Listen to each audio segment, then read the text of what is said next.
আসসালামু আলাইকুম।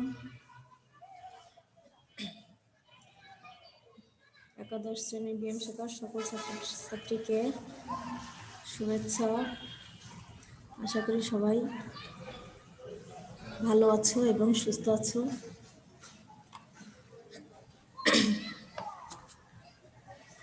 সবাইকে আমার সালাম জানাচ্ছি, আসসালামু আলাইকুম। গত ক্লাসে আমি তোমাদেরকে জাবেদার সমস্যা 1 এর একটা অঙ্ক দেখাইছিলাম। আশা করি তোমরা সবাই বুঝতে পারছো। জাবেদার অঙ্কগুলো প্রচুর পরিমাণে অনুশীলন করতে হবে। অনুশীলন না করলে এটা ভালো বোঝা যাবে না। বাসায় প্রচুর তোমরা চর্চা করবা। আজ তোমাদের সমস্যার আরেকটা অঙ্ক দেখাবো, যেখানে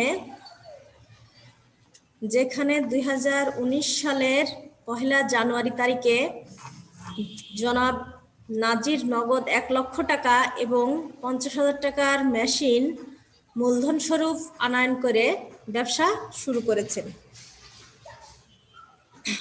এবং উক্ত মাসে তার নিম্নলিখিত কিছু লেনদেন সংঘটিত হয়েছে।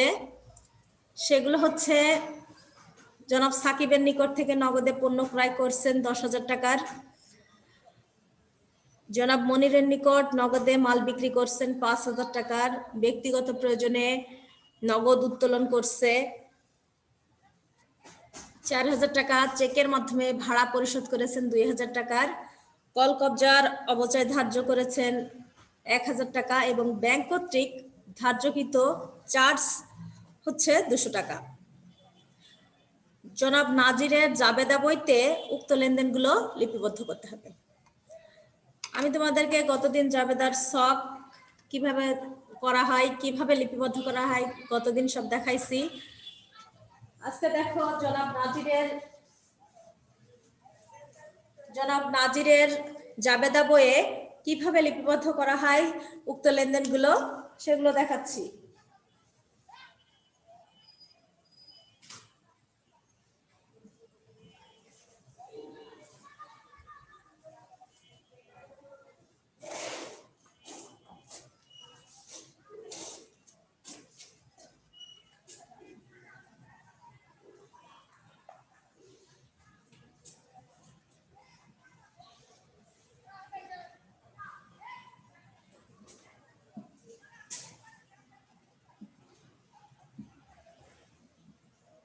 তারিখ বিবরণ, খতিয়ান পৃষ্ঠা, ডেবিট টাকা,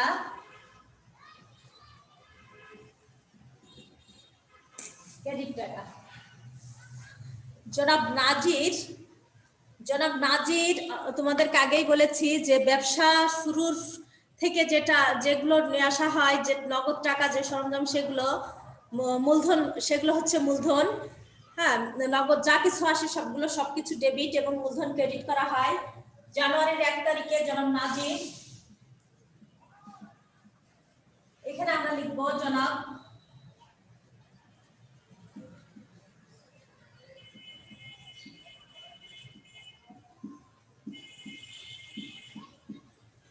নাজিরের জাবেদা বই,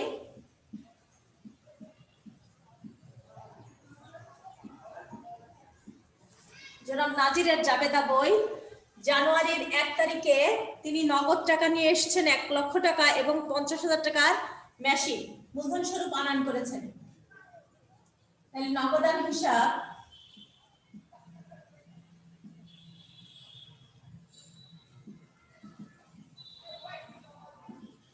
হিসাব ডেবিট,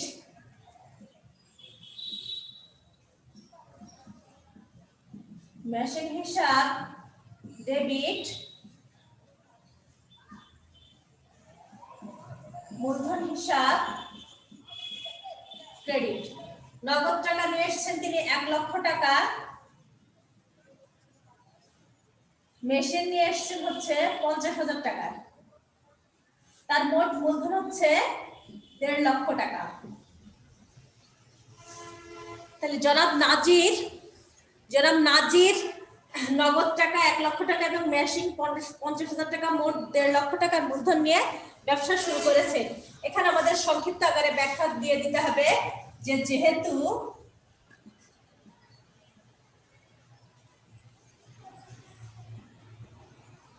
জনাব নাজির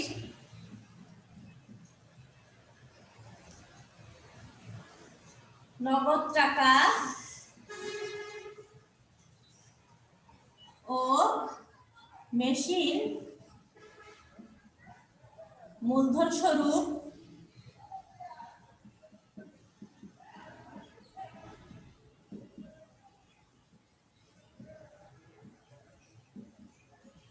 আনয়ন করেছে।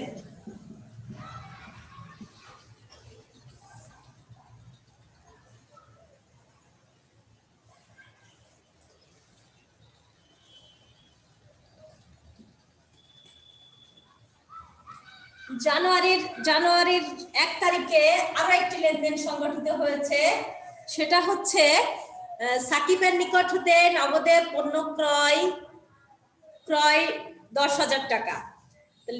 ক্রয় হিসাব সবসময় ডেবিট হয়। তা যেখানে কারো যদি নাম থাকে তখন আমরা নাম নিয়ে আসি যে কার কাছ থেকে ক্রয় করছি, কিন্তু যখনই নগদ কোনো লেনদেন সংগঠিত হবে তখন কারো নামের প্রয়োজন নেই, নগদ ক্রয় বিক্রয়ে কারো নামের প্রয়োজন নেই। যার কারণে আমরা এখানে সাকিবের কাছ থেকে ক্রয় করলেও আমরা লিখব যে ক্রয় হিসাব ডেবিট, ক্রয় সবসময় ডেবিট হয়, ক্রয় হিসাব ডেবিট, নগদান হিসাব ক্রেডিট। কারণ ক্রয় করলে নগদ টাকা ব্যবসা থেকে চলে যাচ্ছে, যার কারণে নগদ টাকা চলে গেলে সবসময় নগদ হিসাব ক্রেডিট হয়, নগদান হিসাব ক্রেডিট 10,000 টাকা। আমরা ডেবিট ক্রেডিটের টাকা ঠিক সমানভাবে লিখবো, যেখানে আছে সেই মোতাবেকই লিখবো যে জনাব সাকিবের নিকট থেকে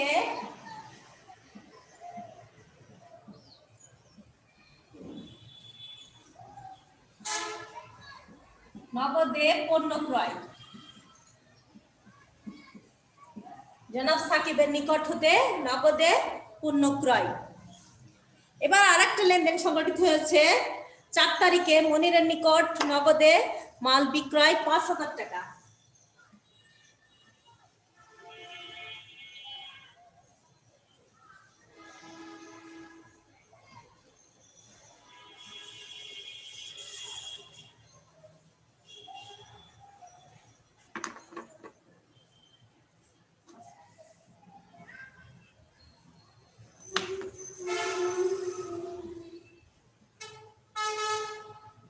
বারবারই বলছি যে নগদ ক্রয় বিক্রয়ে কখনো কারো নামের প্রয়োজন নেই, নামে লিপিবদ্ধ করার প্রয়োজন নেই। যার কারণে এখানে বলছে মনিরের নিকট নগদে মাল বিক্রয় 5,000 টাকা। এখানে আমার বিক্রয় সবসময় ক্রয় যেরকম ডেবিট হয়, বিক্রয় সবসময় ক্রেডিট হয়। আর বিক্রি করলে নগদ টাকা ব্যবসায় আসে, নগদ টাকা আসলে নগদান হিসাব ডেবিট হয়, নগদান হিসাব ডেবিট, বিক্রয় হিসাব ক্রেডিট। নগদান হিসাব ডেবিট, বিক্রয় হিসাব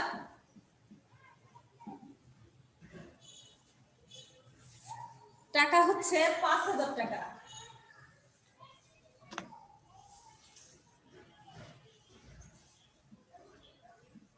5,000 টাকা, 5,000 টাকা। যেহেতু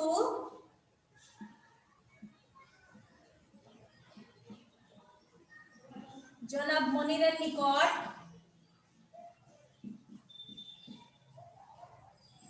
নগদে বিক্রয় করা হলো।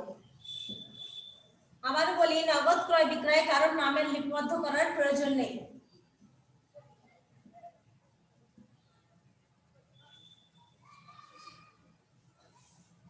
দশ তারিখে ব্যক্তিগত প্রয়োজনে নগদ উত্তোলন, ব্যক্তিগত প্রয়োজনে নগদ উত্তোলন, এটা ব্যবসা থেকে জনাব নাজির তার ব্যক্তিগত প্রয়োজনে নগদ টাকা উঠিয়ে নিয়েছেন, অর্থাৎ ব্যবসা থেকে টাকা চলে যাচ্ছে, যার কারণে উত্তোলন হিসাব ডেবিট। ব্যক্তিগত কোনো কাজে টাকা উঠানো হলে সেটা উত্তোলন হিসাব ডেবিট।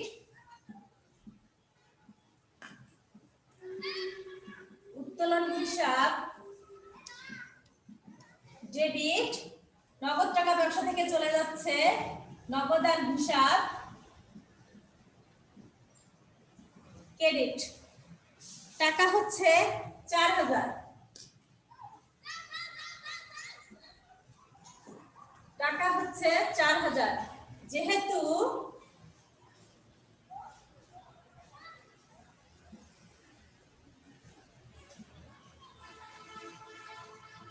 যেহেতু ব্যক্তিগত প্রয়োজনে কারবার থেকে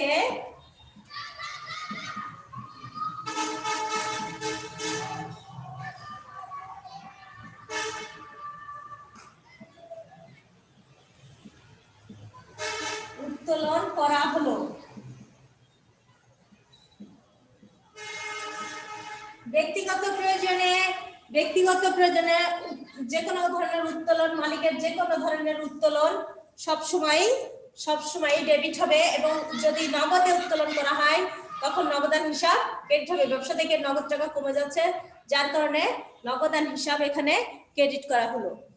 15 তারিখে আমার দেখো, 15 তারিখে উক্ত জনাব রাজীব 15 তারিখে তার আরেকটা লেনদেন সংঘটিত হয়েছে। সেটা হচ্ছে চেকের মাধ্যমে ভাড়া পরিশোধ করেছেন। জনাব নাজিব চেকের মাধ্যমে ভাড়া পরিশোধ করেছেন।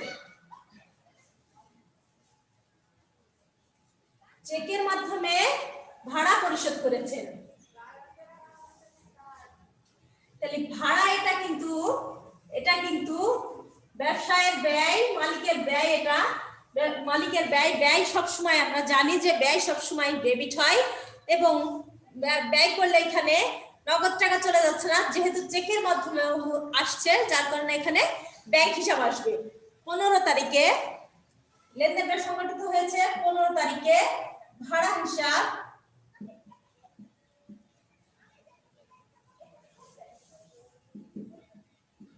হিসাব ডেবিট, ব্যাংক হিসাব ক্রেডিট।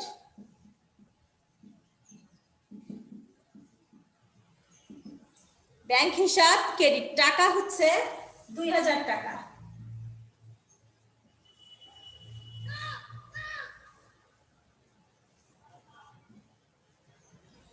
যেহেতু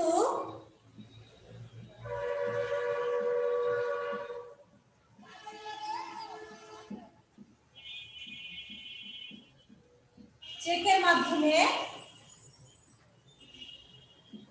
ভাড়া প্রদান করা হলো,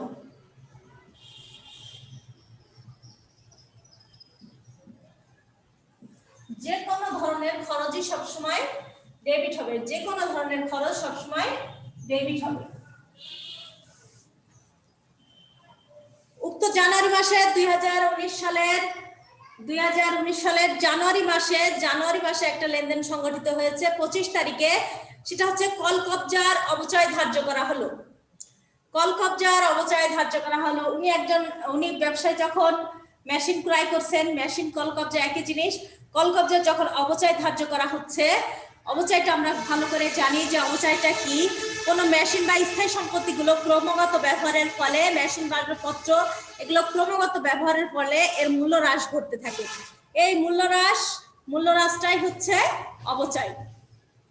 ব্যবসায়ীরা প্রত্যেক বছর বা প্রত্যেক মাসে বা প্রত্যেক বছর এই অবচয়টা ধার্য করে থাকে। এই মাসের 25 তারিখ কল কবজার অবচয় ধার্য করা হয়েছে 1000 টাকা।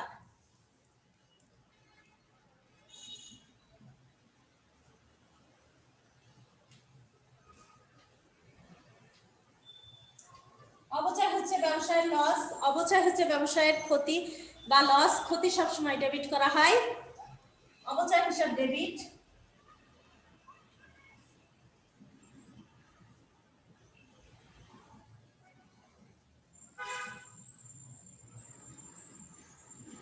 কল কবজা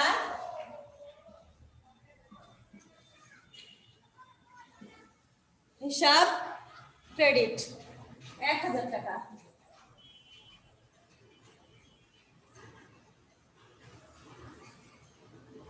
যেহেতু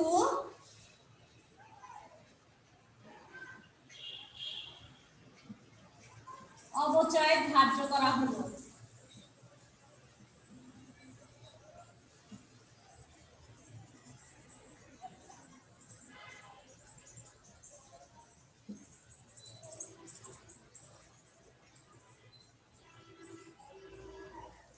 ওই মাসের 30 তারিখে আরেকটা লেনদেন সংঘটিত হয়েছে। ব্যাংক চার্জ ধার্য করা হলো 200 টাকা। ব্যাংক চার্জ ধার্য করা হলো 200 টাকা 30 তারিখে।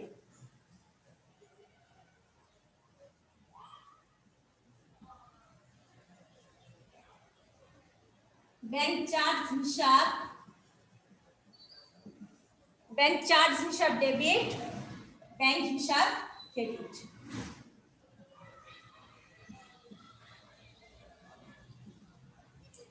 টাকা।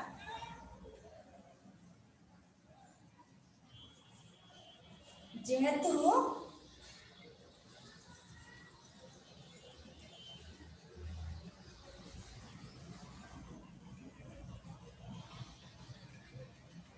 ব্যাংক চার্জ ধার্য করা হলো,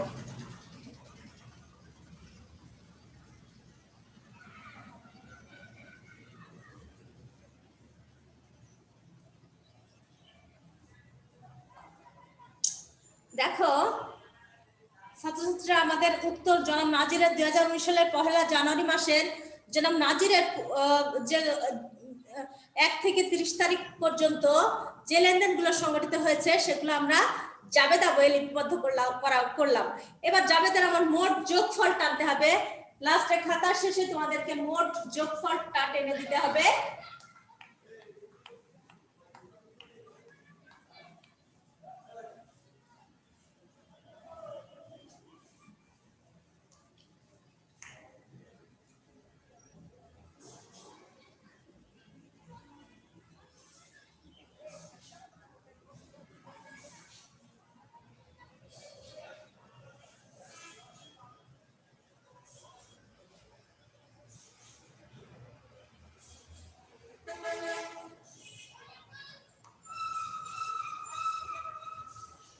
মোট যোগফল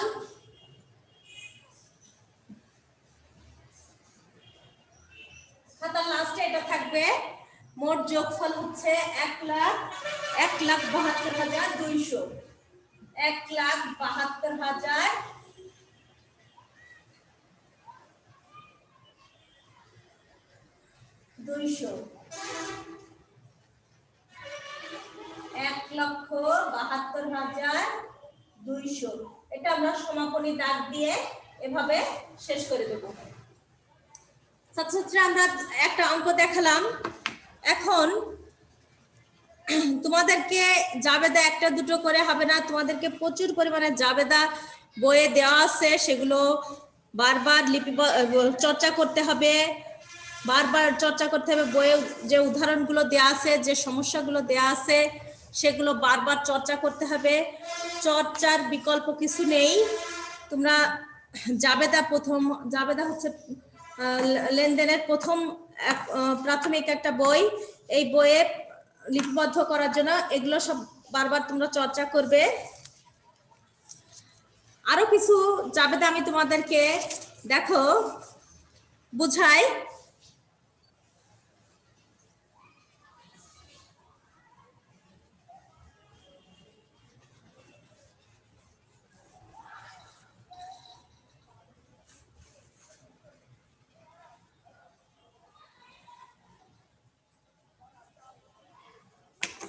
দেখো, পণ্য ক্রয় করা হলো একটা জাবেদা। পণ্য ক্রয় করা হলো, পণ্য ক্রয় করা হলো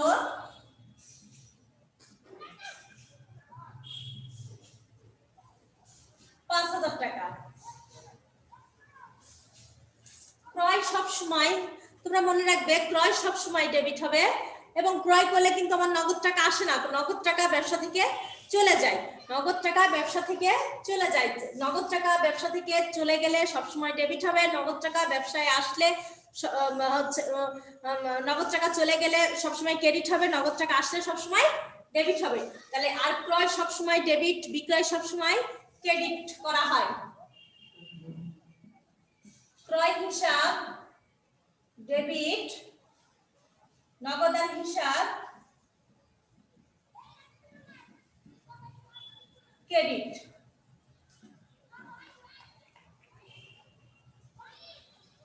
৫,০০০ টাকা। দেখো আরো একটা জাবেদা দেখায়, এগুলো হচ্ছে মনে করো এক একটা লেনদেন, তারিখের ক্রম অনুসারে আমরা লেনদেন গুলো লিপিবদ্ধ করি। আমি বিভিন্ন জাবেদা গুলো তোমাদেরকে দেখাবো।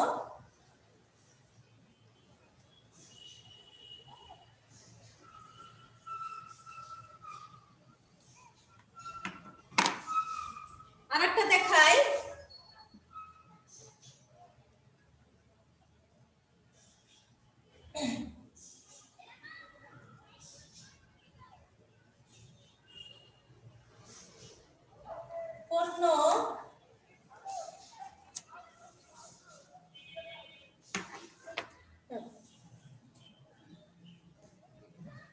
পণ্য বিক্রয় করা হলো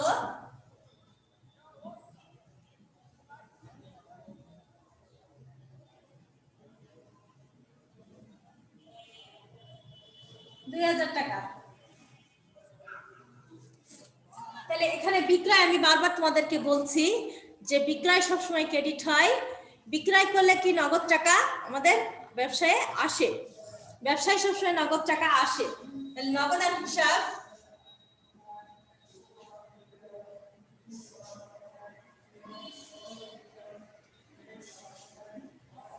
ডেবিট, বিক্রয় হিসাব ক্রেডিট। নগদের হিসাব ডেবিট, বিক্রয় হিসাব ক্রেডিট। এবার দেখো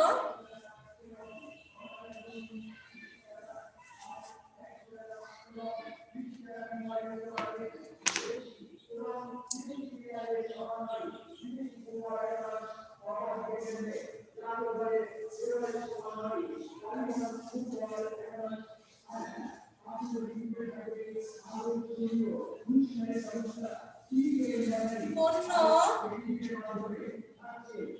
ক্রয় করা হলো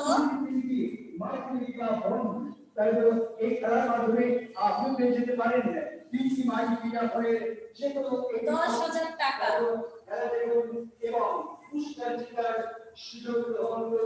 যার মধ্যে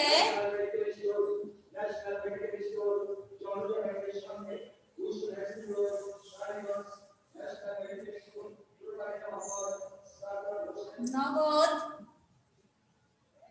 ৫,০০০ টাকা,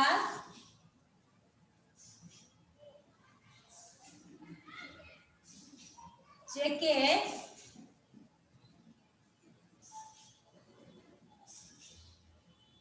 ২,০০০ টাকা এবং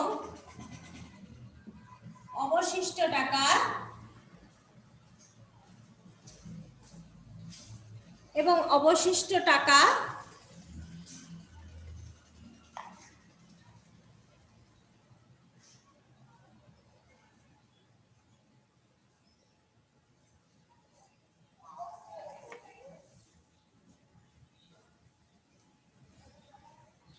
নগদ ৫,০০০ টাকা এবং চেকে ২,০০০ টাকা প্রদান করা হলো।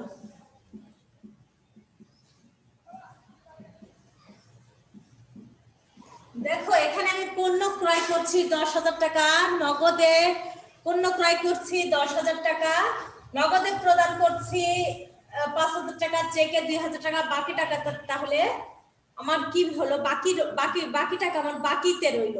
তাহলে এখানে ক্রয় হিসাব সবসময় ডেবিট হবে, ক্রয় হিসাব ডেবিট 10,000 টাকা, নগদ টাকা এখানে প্রদান করা হচ্ছে 5,000, নগদান হিসাব ক্রেডিট 5,000 টাকা, চেকে 2,000 টাকা প্রদান করা হয়েছে। তাহলে চেক আসলে এখানে চেক বলে কোনো কথা আসবে না, চেক বলে কোনো কথা আসবে না, আসবে ব্যাংক হিসাব বলে।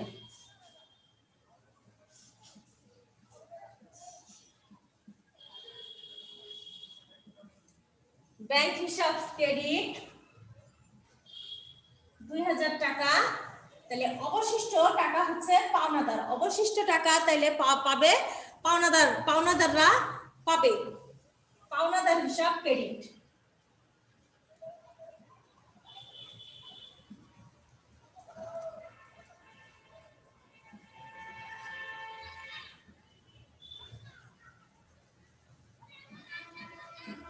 টাকা। এই মোট পণ্য ক্রয় করা হয়েছে 10,000 টাকা, যার ভিতর থেকে নগদে 5,000 টাকা প্রদান করা হয়েছে, ব্যাংকে অর্থাৎ চেকের মাধ্যমে প্রদান করা হয়েছে 2,000 টাকা। অবশিষ্ট পাওনাদার পাবে হচ্ছে 3,000 টাকা।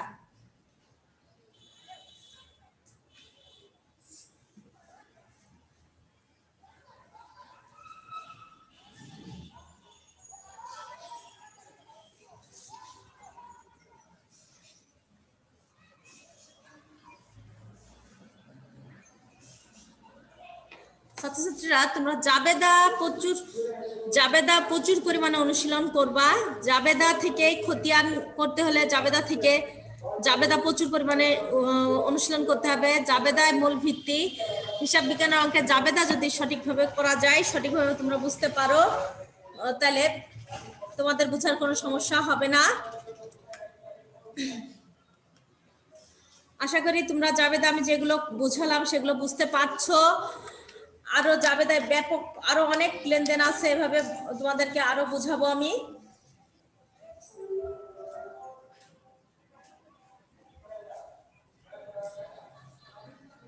আরো বোঝাবো আমি তোমাদেরকে যে কোনো ধরনের, আমি তোমাদের বলছি যে কোনো ধরনের ব্যয়গুলো ডেবিট হয়, যে ভাড়া চেকে পরিশোধ করা হয়েছে, ভাড়া নগদে পরিশোধ করা হয়েছে, সবকিছুই যে কোনো ধরনের খরচই ডেবিট হবে। এবং এখানে চেকের মাধ্যমে আসলে ব্যাংক হিসাব আসবে, এবং নগদে হলে নগদান হিসাবকে ক্রেডিট করতে হবে। তারপরে আছে তোমাদেরকে নগদ পণ্য ক্রয় বিক্রয়, তারপরে আছে ব্যক্তিগত কিছু উত্তোলন সংক্রান্ত কিছু জাবেদা আমি তোমাদেরকে দেখাবো, যে ব্যাংক হতে উত্তোলন করা হলো।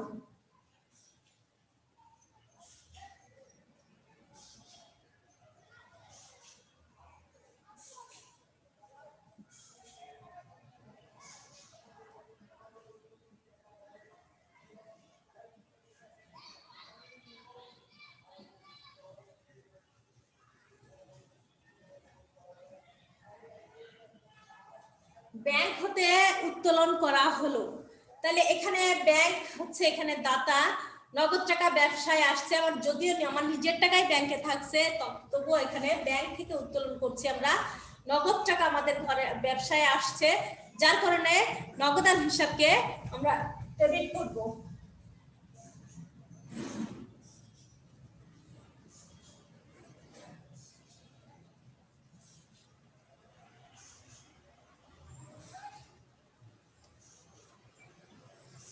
নগদান হিসাব ডেবিট, ব্যাংক হিসাব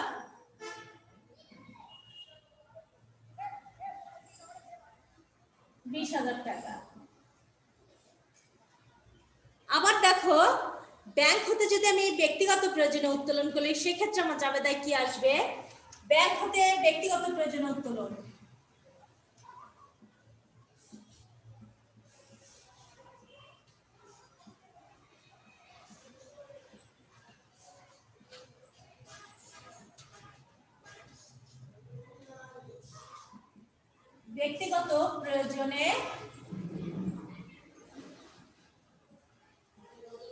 ব্যক্তিগত প্রয়োজনে উত্তোলন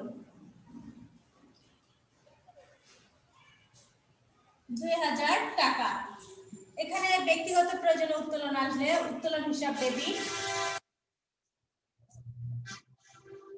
উত্তোলন হিসাব ডেবিট,